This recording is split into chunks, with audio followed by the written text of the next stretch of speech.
Apa khabar semua? Nampak masih segar lagi. Belum tidur. Alhamdulillah. Pertama-tamanya saya memanjatkan rasa syukur ke hadrat Allah Subhanahu wa ta'ala kerana pada malam ini dapat bersama-sama hadir di dalam satu majlis yang agak penting dan bersejarah, majlis pelancaran Parti Perikatan Nasional Negeri Pahang. Saya ucapkan setinggi-tinggi terima kasih dan juga tahniah kepada kepimpinan Perikatan Nasional Negeri Pahang di bawah Datuk Saifuddin Abdullah yang pada malam ini terbukti berjaya menganjurkan majlis yang penting dengan hadiran yang sebegitu ramai, yang pastinya menunjukkan bahawa insya-Allah bila sampai pilihan raya ini, maka Perikatan Nasional dapat menguasai negeri Pahang dan Perikatan Nasional juga menang dalam PRU ke-15 ini insya-Allah.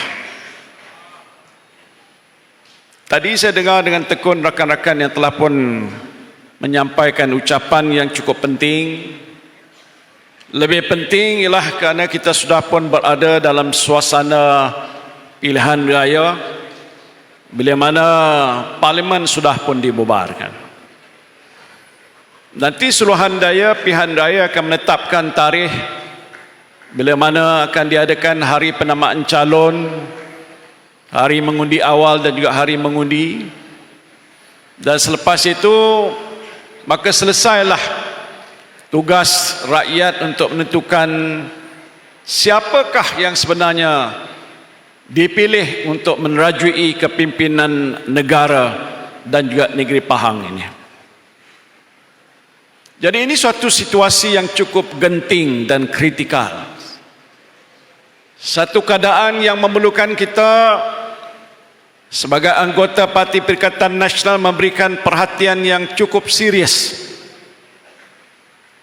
Serius bukan soal kerana pilihan raya saja, tapi seriusnya ialah kerana kita mengambil suatu pandangan yang agak terlalu penting untuk menentukan supaya keputusan pilihan raya kehadapan ini akan dapat menentukan masa depan negara kita yang lebih baik, yang lebih cemerlang dan lebih gemilang. Saya membicarakan soal itu dalam konteks di mana kita berada pada hari ini. Dalam beberapa tempoh yang mutakhir kita dapati bahawa situasi negara kita tidaklah seperti masa-masa yang lampau. Politik negara dikatakan tidak stabil. Ekonomi negara lebih terkesan selepas pandemik COVID-19 tidak kukuh. Dan lebih teruk lagi ialah kerana imej negara kita yang sekian lama dihormati dan disegani tidak lagi sebegitu pada hari ini. Disebabkan banyak peristiwa-peristiwa malang dan musibah yang menimpa kita, yang meletakkan negara kita dalam situasi sebegitu buruk sebenarnya pada hari ini. Pada masa-masa yang lampau, bila mana kita berada di luar negara dan banyak yang berjumpa dan bertanya dengan kita dan bertanya kita ini datang daripada mana, maka dengan rasa gah dan bangga kita akan berkata kita datang daripada Malaysia. Ramai orang-orang kita menunaikan umrah dan haji di Mekah dan Madinah. Syekh-syekh sana bertanya, ente datang daripada mana? Min aina ji'ta? Datang mana, nak pergi ke mana? Dan kita katakan kita daripada Malaysia. Di waktu itu, Masya Allah, hormatnya agak luar biasa. Ini negeri yang baik, dipimpin oleh pemimpin yang baik, negara yang berjaya, negara Islam contoh yang dijadikan ikutan dan teladan oleh banyak negara-negara Islam yang lain di dunia. Tapi hari ini tidak begitu lagi. Lebih lagi dengan banyak pelakuan peristiwa yang telah pun membawa kesan yang buruk kepada negara kita. Masalah rasuah yang berleluasa, kes-kes rasuah yang besar. Contohnya isu 1MDB yang saya lah membangkitkannya dalam jemaah menteri dalam mesyuarat, menegur Perdana Menteri bahawa masalah 1MDB ini adalah suatu masalah yang cukup besar yang boleh membawa bencana kepada negara kita. Rompakan harta rakyat yang bernilai bukan RM1, bukan RM1, bukan RM100 malahan berpuluh-puluh bilion, dan sampai hari ini belum selesai. Kesnya masih lagi dibicarakan di mahkamah, tapi terbukti beban besar yang terpaksa ditanggung oleh negara adalah amat luar biasa sekali. Dan ini telah membawa banyak masalah kepada negara kita. Selaku mantan Perdana Menteri, saya tahu situasi keuangan negara tidak kukuh.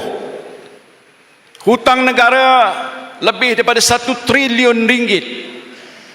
Hutang 1MDB yang telah pun kita tanggung hari ini terpaksa dibayar tiap-tiap tahun. Bukan 1 juta, 2 juta, tetapi nilaiannya dan amountnya adalah berbilion-bilion ringgit.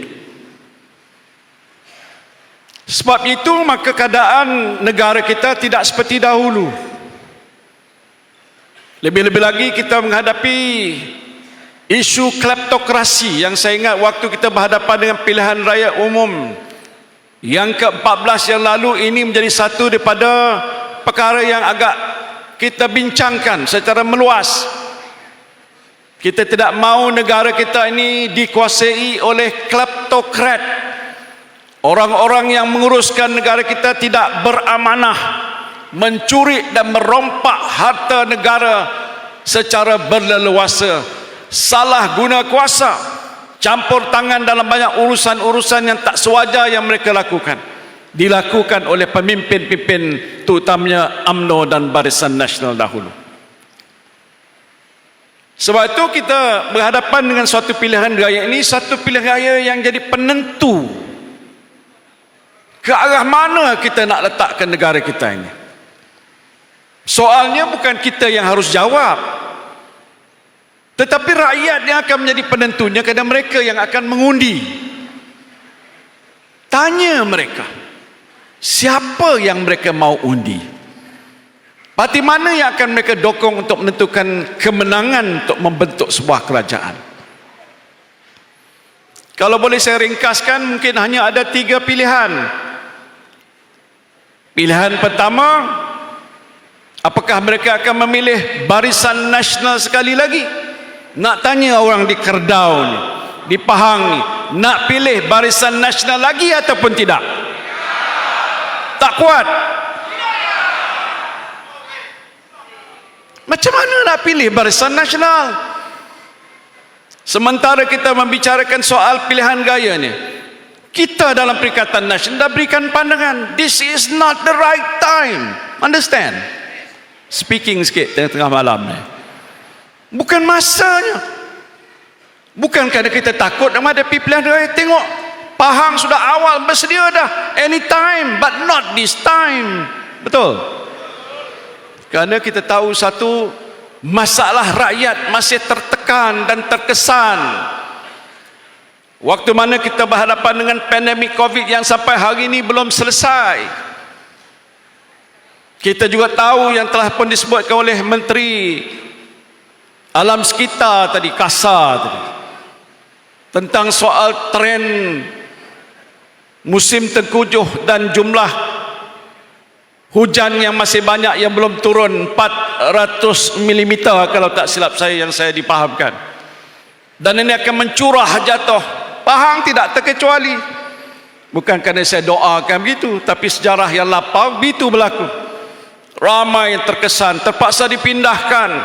Ada yang hilang dan hanyut dalam sungai. Rumah-rumah mereka pun agak runtuh dan sebagainya. Jangan cakap soal nak menyelamatkan mereka, memberi makanan untuk mereka, keluarga mereka, sekolah mereka. Kesannya cukup besar. Kos kerugian yang ditanggung oleh negara berbilion ringgit. Nah, ada pilihan gaya waktu ini. Tapi ialah sistem kita ialah kerana kita ada perlembagaan. Perdana Menteri tadi saya dah teka dah, memang nak umum bubar pasal dah menghadap Agong dan ikut pasal dalam perlembagaan. Bila Agong dinasihatkan oleh Perdana Menteri bubar, maka terbubarlah pada hari ini. Padahal boleh tangguh lagi. Kan lama lagi tempoh masa, saya kira bulan Jun ke bulan Julai tahun depan ada lagi. Dan kalau dah masuk ke bulan 4, bulan 5, mungkin dah tak ada lagi masalah banjir. Mudahlah kita menguruskan banjir, murah kita menguruskan pilihan gaya. Tapi malangnya perkara ini sudah pun berlaku. Kenapa? Kerana pihak yang membawa hal-hal sebegini tidak lain tidak bukan ialah UMNO. Menekan Perdana Menteri, minta supaya segera diadakan pilihan raya. Tadi dah disebutkan mungkin ada musabab yang kita tahu kenapa dibuat begitu. Kalau diadakan pilihan raya, waktu kita berhadapan dengan masalah monsun dan juga banjir, peratusan keluar mengundi pasti terjejas, mungkin tak sampai 60% kiraan mereka. Kalau begitu mungkin UMNO dan Barisan Nasional mudah menang. Dan kalau menang, maka dia menguasai kerajaan. Perdana Menteri daripada dia, mungkin dengan sebab dia ada kuasa, dia boleh main apa peranan untuk menentukan mereka-mereka yang sekarang ini sudah berada dalam apa yang digolongkan sebagai kluster mahkamah ini terselamat. Agaknya begitulah pertimbangan mereka. Jadi ini soal nafsu, ini soal diri sendiri, bukan soal rakyat, bukan soal kebajikan. Tidak diambil kira langsung. Tapi tak apalah, apa nak buat, kita terpaksa menanggung beban. Tapi balik pada soal apa yang saya telah sebutkan awal tadi, keadaan kita sudah begitu buruk, tempoh masa kita sudah tidak panjang, mesti ada satu usaha dibuat untuk menyelamatkan negara kita. This is a time to save the country. Menyelamatkan negara, jangan tersungkur jatuh ke suatu kolam yang agak lebih dalam, yang dengan sebab itu sukar untuk selamatnya untuk masa-masa kehadapan. So bukan Barisan Nasional, tidak harus dipandang lagi Barisan Nasional sebagai penyelamat. Satu-satunya suara Melayu Islam yang hebat, zamannya sudah berlalu. Sekarang ini zaman Perikatan Nasional, di mana gabungan parti PAS, Bersatu dan Gerakan di sini, termasuk dua parti yang ada di negeri Sabah, ini penentu hala tujunya. Karena terbentuknya Perikatan Nasional ini atas dasar nawaitu kita yang baik. Saya mengasaskan supaya selepas tertubuhnya Bersatu disebabkan oleh angkara yang telah berlaku pada masa yang lepas, parti baru disebutkan tadi baru 6 tahun, dengan telik pandang kepada Tok Guru Tan Sri Haji Hadi Awang, bila kita mengukakan cadangan itu, maka PAS menerima dengan hati yang terbuka. PAS menjadi antara founder bersama dengan Bersatu dalam membentuk Perikatan Nasional ini. Sebab itu saya rasa berbangga dan sukacita kerana sampai ke hari ini, bila adanya pilihan gaya, maka sudah nampak jelas, terbukti nyata sikap beristiqamah antara kita sesama kita. Dan waktu mana Saudara Dominic datang bertemu dengan saya, mengatakan hajat dan nawaitu dan niat yang baik untuk bersama-sama bergabung, maka kita mengambil sikap terbuka dan kita pelawa Perikatan Nasional, pelawa gerakan untuk menjadi anggota dalam Perikatan Nasional pada hari ini. Welcome, kita jemput mereka kerana nak menunjukkan bahawa sikap keterbukaan kita bahawa Perikatan Nasional walaupun dikuasai majoritinya oleh Melayu Islam, tetapi dalam sebuah negara yang majmuk seperti Malaysia, kita iktiraf sumbangan, peranan dan kepentingan bangsa dan kaum-kaum yang lain dalam negara kita. Bukan kita saja nak membela nasib kita, tapi sama-sama nak membela nasib rakan-rakan kita daripada kaum-kaum yang lain dalam negara kita. Bukan setakat membentuk saja, tapi matlamat kita apa dia? Tadi saya sebutkan ringkas menyelamatkan negara, tapi kerana pendirian kita. Pendirian kita tidak lain ialah untuk menentang rasuah. Jangan ada salah guna kuasa. Pertahankan hak rakyat. Menentukan kita bersikap prihatin tentang isu-isu rakyat, membantu dan membela nasib mereka. Lebih-lebih lagi dalam keadaan yang agak begitu buruk selepas kita berhadapan dengan soal pandemik COVID-19. Kita nak pulih, dan pemulihan itu mesti dilakukan dalam tempoh yang seberapa segera. Sebab itulah bagi saya, komitmen kita sebagai sebuah parti untuk menyelamatkan negara, membela nasib rakyat, ini trust kekuatan kita yang harusnya disebarluaskan, diterangkan, difahamkan kepada rakyat, supaya pengundi nanti akan dapat menentu bahawa Perikatan Nasional adalah pilihan yang terbaik. Tak usah cerita pasal PH. Saya ada pengalaman kerana kami di situ duduk. Saya beritahu dengan Yang Amat Berhormat Tun Dr. Mahathir, walaupun selepas kita bergabung untuk bersatu dalam satu pakatan yang dinamakan Pakatan Harapan, muslihat dan matlamat kita waktu itu tidak lain ialah untuk menjatuhkan kleptokrasi, menentukan supaya kerajaan Barisan Nasional ini tidak boleh kekal untuk terus merosakkan negara kita.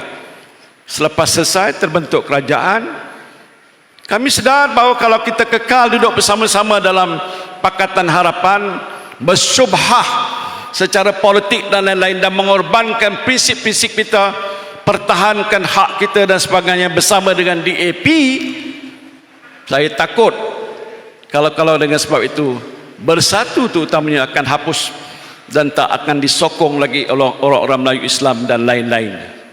Sebab itu kita mengambil satu keputusan yang luar biasa. Tetapi alhamdulillah kita juga berfikir kalau kita bersendirian, ada orang cakap istilah solo. Tidak mungkin dalam situasi perkembangan geopolitik dalam negara kita sekarang ini satu parti boleh mampu menguasai dan membentuk kerajaan lagi. Waktu dan zaman itu waktu dahulu, sudah lama berlalu. Waktu zaman sekarang ini konsepnya ialah konsep perkongsian kuasa. It is sharing of power. Bukan oleh satu parti tetapi gabungan parti-parti. Maka sebab itu adalah agak bijaksana PAS bersatu dan juga gerakan di sini bergabung untuk membentuk Perikatan Nasional. Kerana itu trend ke hadapan. Tak mungkin boleh kita menang hanya kerana bersatu bertanding sendiri. PAS boleh menang di peringkat negeri tapi membentuk kerajaan sudah puluhan tahun. Kita tak dapat sampai ke situ walaupun bilangan dan sokongan kita sudah meningkat. Mungkin tunggu masa yang agak datang. Tapi dengan gabungan parti-parti dalam Perikatan Nasional, harapan kita adalah lebih baik lagi. Tengoklah pada malam ini, saya rasa bangga. Pahang adalah negeri yang dikatakan winnable, yang boleh menang.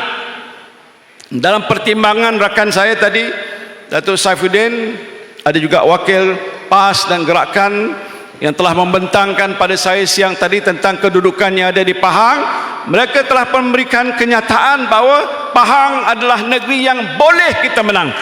InsyaAllah Perikatan Nasional boleh menguasai negeri Pahang dan membentuk kerajaan di peringkat negeri Pahang ini. Dan pasti banyak kursi. Ada 14 kursi. Dunia ada 42. Dah gonding dah, siapa nak apa, tak bergaduh sikit pun. Alhamdulillah, baik-baik belaka. Parlimen ada 14, dah diambil kira. Sejumlah besarnya adalah kawasan-kawasan yang kita boleh menang. Tapi caveatnya, syaratnya ialah dengan cara kita bekerja bersungguh-sungguh, bermati-matian, berganding bahu bersama-sama dan menentukan setiap jentera yang dipertanggungjawabkan menjalankan tugas dan amanah, dan insya-Allah kita boleh menang dengan berjayanya pada masa-masa pilihan raya ini. Jadi saudara-saudara sekalian, saya berharap dalam tempoh hanya beberapa hari ke hadapan, kerana ikut peraturannya kita hanya ada 60 hari daripada hari ini. Selepas tarikh dibubarkan, kena selesaikan pilihan raya dalam tempoh 60 hari. Mungkin dalam masa seminggu dua akan datang ni, Suruhanjaya pilihan raya akan mengumumkan tarikh hari-hari yang saya sebutkan tadi, penamaan calon, pembuangan undi awal dan juga undi sebenarnya. Tempoh masa di hadapan kita adalah amat terhad dan terbatas.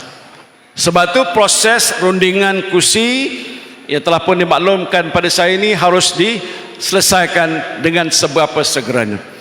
Tak payahlah orang kata nak itu sangat lebih kurang halal, dan kalau semua parti bersetuju dengan jumlah yang dikatakan tadi, kami di peringkat pusat dengan secara mudah boleh endorse inilah pembahagian kursi yang telah tercapai di peringkat negeri Pahang, baik di peringkat Dewan Undangan Negeri ataupun kursi-kursi di peringkat Parlimen.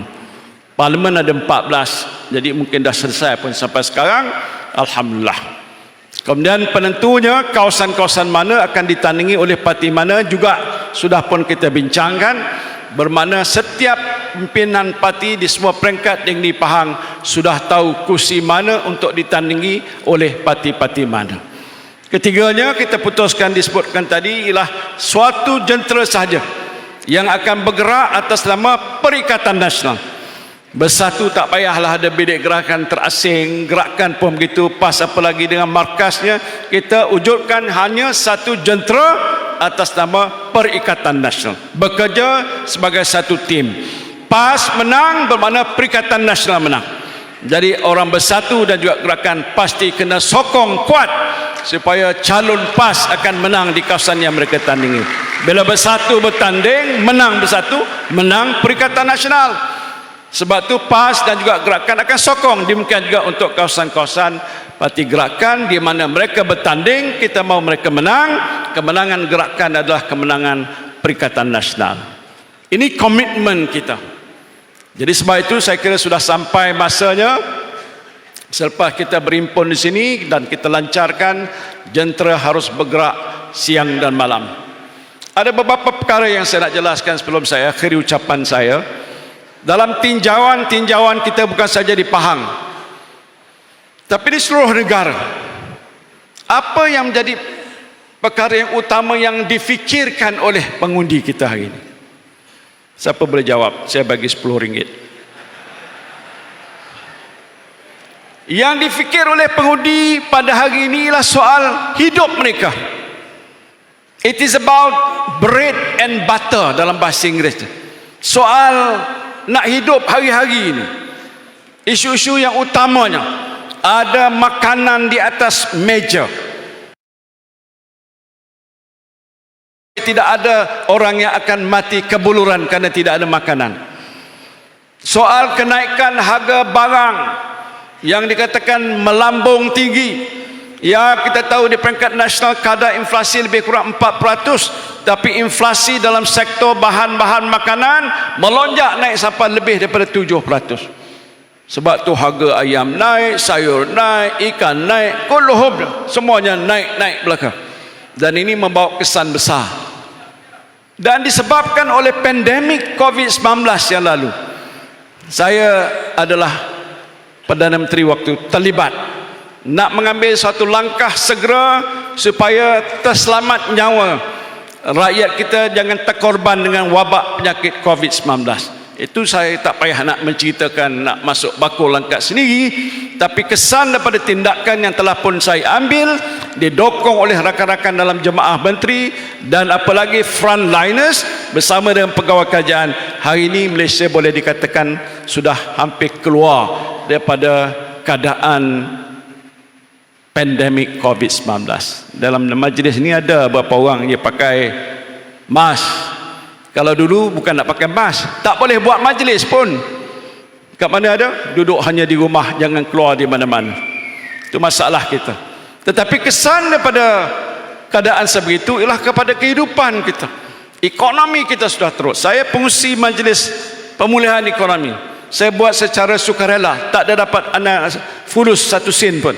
Ini sebagai sumbangan saya untuk membantu negara menyelesaikan masalah ekonomi negara kita, sosial, pendidikan yang sebahagian besarnya terkesan disebabkan oleh masalah COVID-19 itu.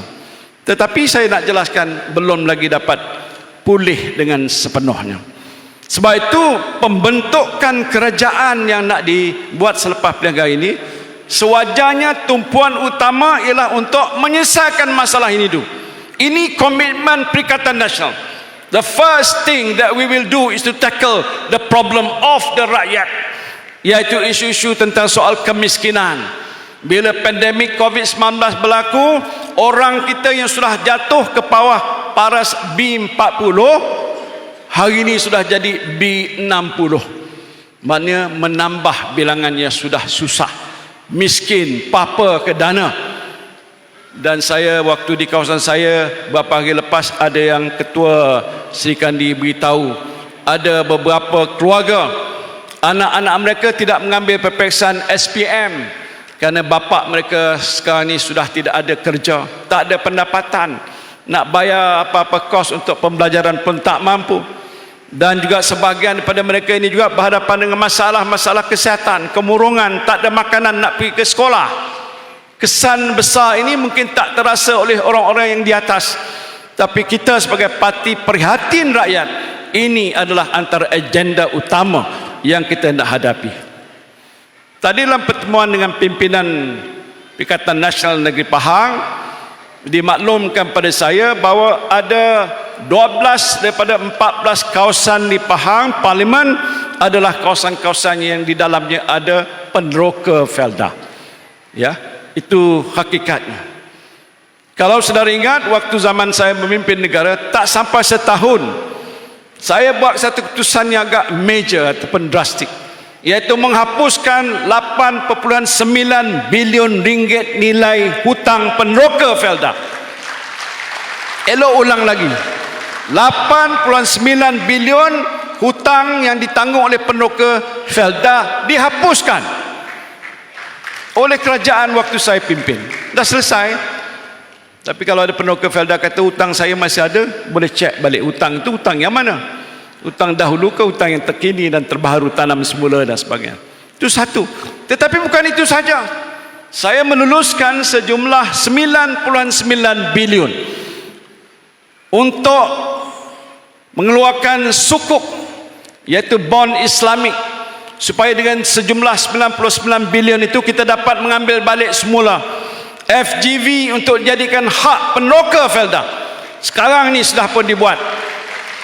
Dua perkara pokok yang sudah dilaksanakan untuk menunjukkan berapa hanya dalam tempoh tidak sampai setahun kita selesaikan masalah. Ini tak ada dalam manifesto kerana saya tak ada mengeluarkan manifesto. Membantu menyelesaikan masalah seperti itu tidak terkandung dalam manifesto, tapi walaupun tidak ada dalam manifesto, itu telah pun dapat kita laksanakan. Ada yang bertanya dengan saya tadi, ada tak lagi Tan Sri beritahu pada peneroka Felda yang ada di Negeri Perak, bila mana Perikatan Nasional menang dan terpilih, kita akan buat banyak lagi untuk peneroka Felda agar pendapatan lebih terjaga, bukan saja untuk waktu ini tapi untuk masa kehadapan. Itu jaminan kita. Bermakna kita akan wujudkan satu pasukan meneliti cara yang lebih mendalam, panggil pakar-pakar yang agak lebih mahir untuk melihat bagaimana nilaian hartanah, nilaian hasil dan pengeluaran peneroka Felda dapat kita tingkatkan dalam satu tempoh yang kehadapan ini. Itu jaminan kita. Jadi setelah saya sekalian, saya tidak nak memanjangkan ucapan. Saya nak kata rasa sukacita kerana pada malam ini nampak komitmen kita lebih kuat, dan saya yakin dan percaya di atas semangat kerjasama dan perpaduan yang terjalin di dalam Perikatan Nasional di Negeri Pahang ini, insya-Allah Perikatan Nasional akan mencapai kemenangan di peringkat negeri dan juga di peringkat persekutuan nanti. Jadi sekali lagi ucapan saya tahniah pada semua dan doakan mudah-mudahan dengan izin Allah Subhanahu wa taala Perikatan Nasional akan memperoleh kemenangan besar dalam PRU ke-15 ini. Terima kasih. Perikatan, perikatan, perikatan, takbir, takbir, takbir. Terima kasih.